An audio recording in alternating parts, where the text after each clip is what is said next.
The next person we have coming up to the stage is a national Tea Party leader and conservative writer. He is a former White House speechwriter and a Heritage Foundation policy analyst. He has spoken to Tea Parties in Boston, New York City, Washington, D.C., Dallas, and elsewhere. He appears on PBS, C-SPAN, CNBC, Fox News, and other networks.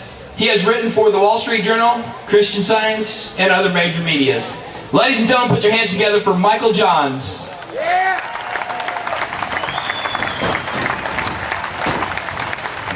Thank you, Quincy. Thank you, Patriots. And I want to first, just take a moment to really thank the organizers of this event. What momentum we have going in this Tea Party movement. We're here today to say, keep the movement going. We are on the right track to victory.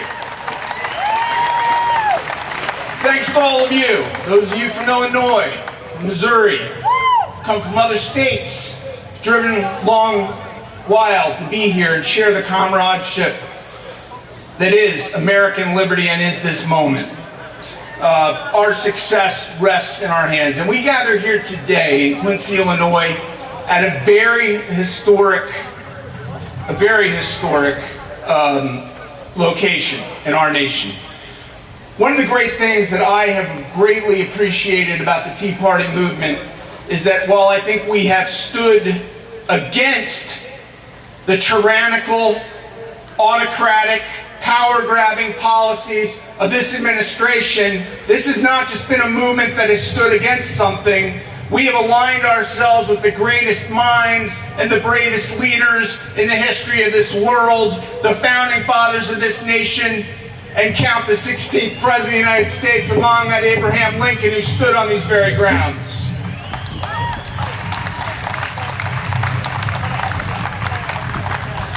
Abraham Lincoln, when he was here for the famous Lincoln-Douglas debate, went on 2 days later to the final debate that was held in that series. And the essence of his comments, which are there for all to review, is that this nation has, and the world has, forever been involved in a battle of good versus liberty. And that the forces of good are aligned with the forces of liberty, and that the forces of evil are aligned with the forces of tyranny. We stand today in acknowledgement and recognition of that great leader who saved our republic, who enhanced American liberties, and say, we are continuing in that legacy, we support that mission, and we will ensure, whatever it takes, the defense of American liberty.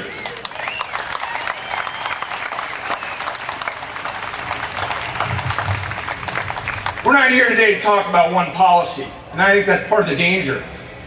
Yeah, we're very worried about Obamacare. It's filled with problems. Yeah, very worried about cap and trade. It's going to be hugely detrimental to this country. Yes, we're very concerned about the tax impulse of this Congress and this administration. Yes, we're concerned about the erosion of liberties. Yes, we're concerned about the foreign policy and national security of this administration. But it's the collective representation of these policies that have inspired this movement. They represent everything that is at the core of the antithesis of American liberty. And we stand today and send the message to Washington, those policies will not be adopted on our watch.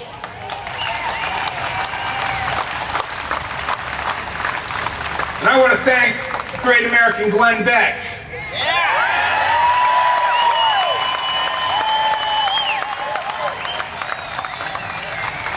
Sometimes the most genius ideas that arise in America are the simplest to understand.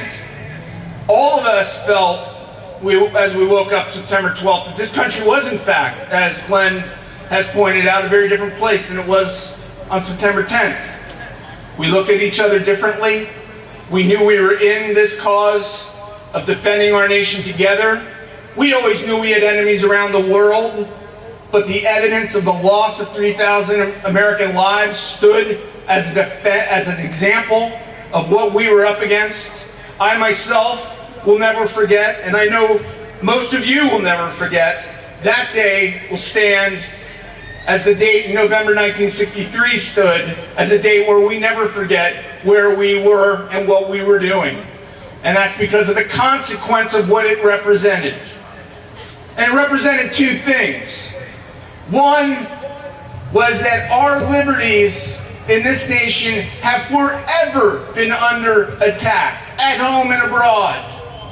That was the case on September 11, 2001. That is the case today. And it also represented, I think, the message that we, the American people, a government of the people, by the people, for the people, can stand together to protect and defend those liberties. That is the cause of this country.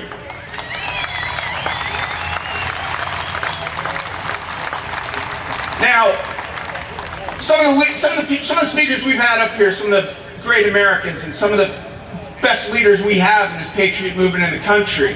And you may ask, well, you know, a guy like me, I'm from outside Philadelphia, why am I here, not in Washington, D.C.? Let me tell you why. I respect the fact that there are 2 million people in that mall, and I am deeply respectful of the fact that there are thousands here today. But we know, and I hope those millions in Washington know, that when it comes to change, change is something that we bring to Washington. It is not something that comes from Washington.